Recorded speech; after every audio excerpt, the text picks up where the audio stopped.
remercier salaamaaleykum yéen waa Jéemeen dama leen di wax nag nekkuñu jamonoy sedd il faut que ngeen di yëngatu tuuti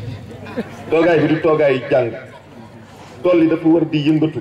toogaay bi ngeen di bàyyi di yëngatu tuuti nekkuñu ci ay jàng quoi il faut que ngeen xam ne on doit avoir un mouvement dynamique soxna si wax na ko léegi nit da ngay yëngu nit da ngay yëngu mouvement bi dafa war a yëngu c'est pas pour faire du bruit mais yëngu boobu mooy tax ñu xam ne lu ko gépp xam ne le mouvement Dolli est un mouvement agissant. bala may sori rek ma remercier d'abord suñu mag grand Issakha Sall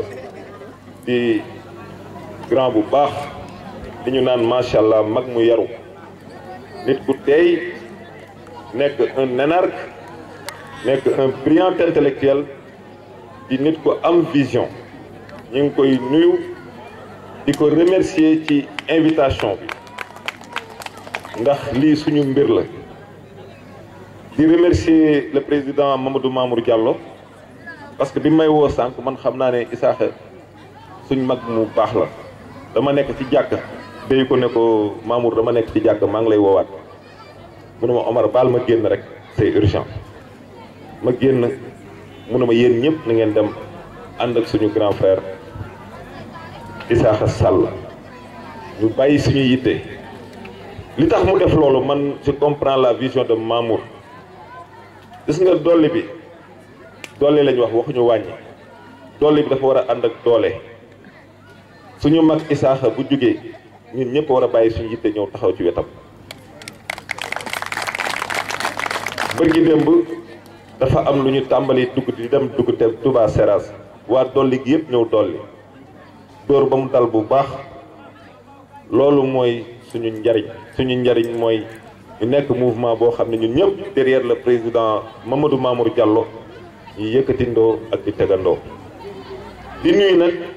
Ami Sila mi nga xam ne suñu askan la di suñu grande sœur di nit ku am jom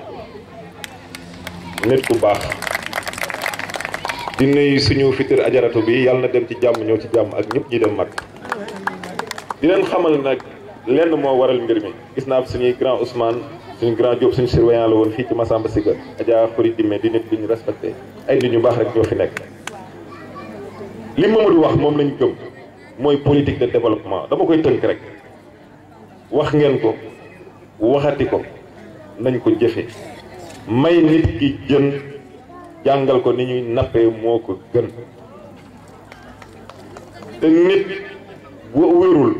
du tal dara Mamadou mi ngi agir macha allah ci CMU bi mi ngi agir ci social bi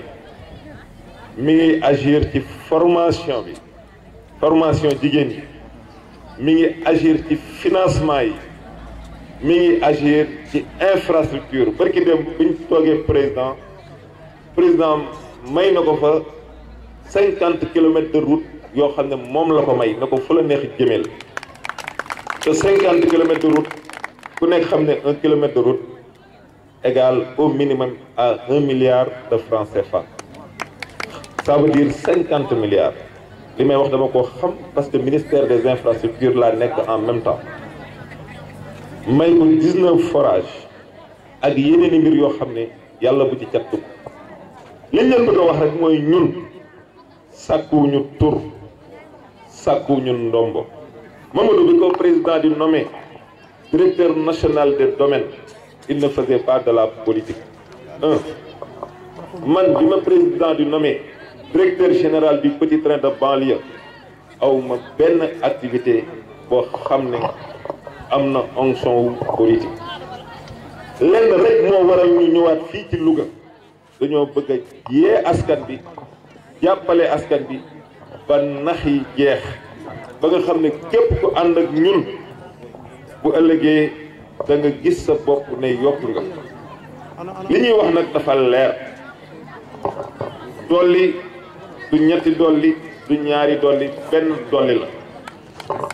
suñu mag Issakha dafa nekk ci wet gii man ma nekk ci wet jële suñu grand Boubacar Gueye nekk ci lu baax grand bu baax la ba ñu nekk étudiant daf ñu doon jàppale ci lu bëri ñun association yi nekk ci wet gële keneen ak keneen noonu lañ koy defee ba Louga gépp di dolli ñun ñëpp ñu jàll ci ginnaaw suñu mag suñu xarit Mamadou Mamour Diallo ànd di liggéey ci dëgg nit ñi di gis seen bopp ci projet yi donc ñi ngi leen di ñaan ngeen xam ne dañuy dem ci élection législative c'est un acte citoyen dem leen jëli seen carte nationale d'identité le jour ngeen dem voter ji deuxièmement bu élection yi weesoo ñu continuer yaatal cellules yi yaatal commission yi au niveau régional liggéey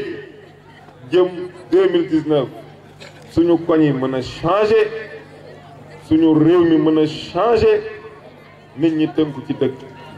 loolu daal lañ amoon ci li ñuy wax dellu di remercier suñu mag suñu grand frère Issakha Sall di sant waa Jéemeen yépp ñu baax ngeen ñu yaru ngeen waaye bu ëllëgee na gën a xaw a yëngu tuuti asalaamaaleykum wa rahmatullah